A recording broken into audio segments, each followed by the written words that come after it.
The Second Boer War, fought from 1899 to 1902, was one of the most significant conflicts in southern African history, marking a decisive struggle between the British Empire and the two independent Boer republics, the South African Republic, the Transvaal, and the Orange Free State. Its origins lay in a complex combination of imperial ambition, economic rivalry, and cultural and political tensions.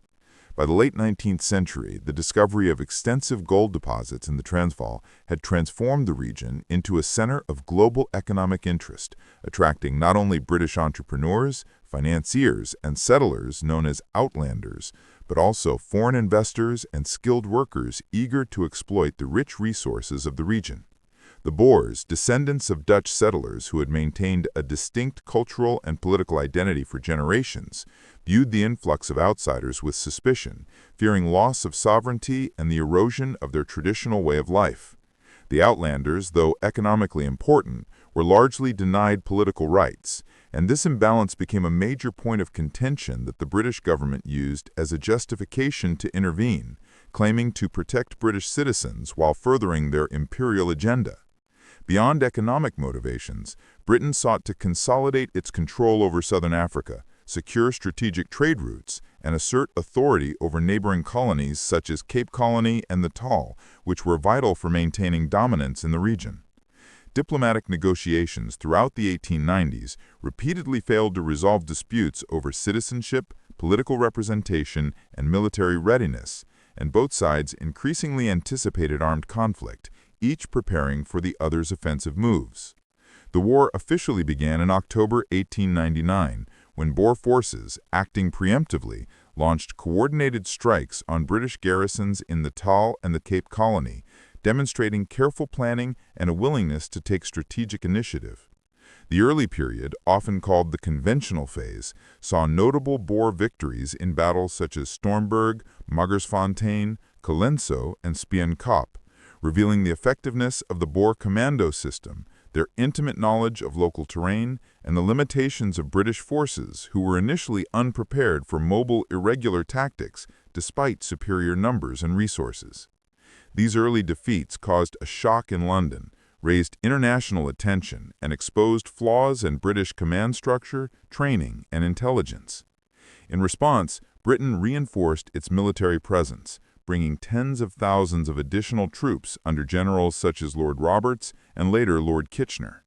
They adopted a strategy of attrition, systematically advancing into Boer territory, capturing key towns, and ultimately seizing the capitals of Pretoria and Bloemfontein by mid-1900. These victories marked the end of conventional warfare, but gave rise to a prolonged guerrilla phase, during which Boer commandos, though heavily outnumbered, conducted raids, ambushes, and sabotage operations using rapid mobility, intimate knowledge of the terrain, and small unit coordination to maintain resistance. In retaliation, the British implemented increasingly harsh measures, including a scorched-earth policy that involved the destruction of farms, confiscation of livestock, and the creation of concentration camps for Boer civilians, particularly women and children. The conditions in these camps were catastrophic, with poor sanitation, insufficient food, and rampant disease leading to extremely high mortality rates, which generated international condemnation and highlighted the human cost of modern colonial warfare. Beyond immediate military and humanitarian effects, the war had profound political, social, and economic consequences. For Britain, it exposed the limits of imperial expansion, prompted military reform, modernization of weapons and logistics, and changes in colonial administration. For the Boers, despite enormous suffering and widespread destruction, the conflict fostered a strong sense of national unity, resilience, and cultural identity, which would shape Afrikaner society and politics for decades.